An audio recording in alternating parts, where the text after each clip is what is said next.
કે એક વખતના સમયમાં મહાન રાક્ષસ રાજ રાવણ કૈલાસ પર્વત ઉપર શિવ ભગવાનની આરાધના કરતા હતા. અને એ ભગવાનની આરાધનામાં પરમાત્માને બહુ બધી સામગ્રી ચડાવતા હતા. પણ પરમાત્મા પ્રસન્ન થયા ત્યારે કહેવાય છે કે એણે પોતાના એક પછી એક મસ્તકો ઉતારી અને ભગવાન મહાદેવને અર્પણ કરે છે.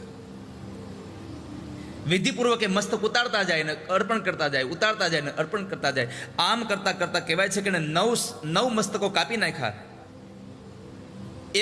એક માત્ર એના પોતાના ધડ ઉપર એક મસ્તક રહ્યું અને જ્યારે એને ઉતારવા જાય ત્યારે એ સમય ભગવાન મહાદેવ પ્રગટ થયા. ભગવાન મહાદેવ એને રાવણને દર્શન આપ્યા. રાવણને દર્શન આપીને કહ્યું કે તારે વરદાન જોતું તો માગી લો, હું તમારાથી રાજી થયો છું.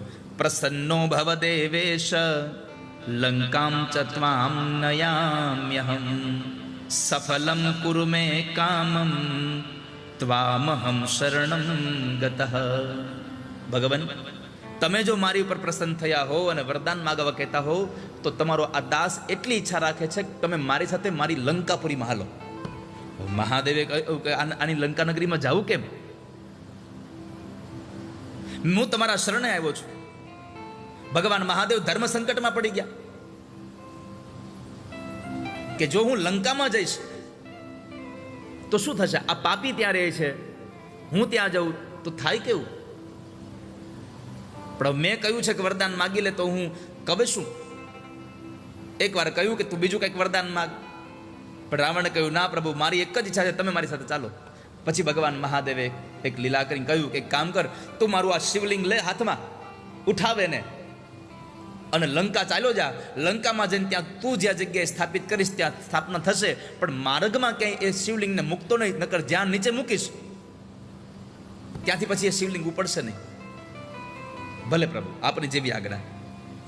અને બરાબર શિવલિંગને ઉઠાવી, કોન હે વો કોન હે, કહા સે વો આયા. શિવલિંગને ઉઠાવ્યું, ઉઠાવીને લઈને જાય.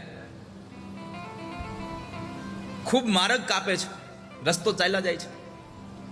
એમાં બરાબર દેવત્વને લઈ અને એને લઘુ શંકા લાગે. એની પીડા એટલી અતિશય હતી એટલા માટે થઈને એક જંગલમાં એને ગોવાળિયો દેખાયો. તો ગોવાળને કીધું કે ગોવાળ એક કામ કરને, આ શિવલિંગ નીચે ન મૂકતો, થોડી વાર તું પકડી રાખ, હમણાં આવ્યો.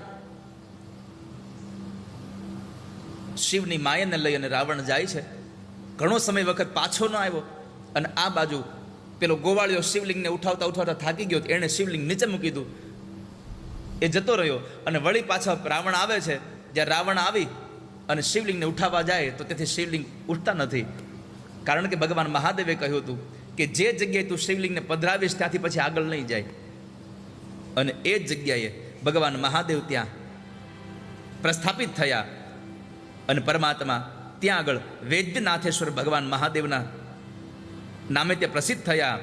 વૈદ્યનાથેશ્વરમ નામના તન્લિંગમ ભવન મુને પ્રસિદ્ધમ ત્રિષુ લોકેષુ મુક્તિ મુક્તિ પ્રદમ સતા. પરમાત્માએ આ કહ્યું છે કે મારી આ શિવલિંગના જે કોઈ દર્શન કરશે, જે પૂજા કરશે, એને ધન સંપત્તિ બધું જ પ્રાપ્ત થશે. રાવણને શ્રેષ્ઠ વરદાન પ્રાપ્ત કરાવી અને ઘરે જવા માટે થઈને મોકલી આપ્યો. રાવણે ઘરે જઈને પોતાની પત્નીને બધી વાત કરી બતાવી. ત્યારબાદ ભગવાન બ્રહ્મા અને ભગવાન વિષ્ણુએ વિશેષ રૂપે આ ભગવાન મહાદેવની વૈદ્યનાથ ભગવાનની પૂજા કરી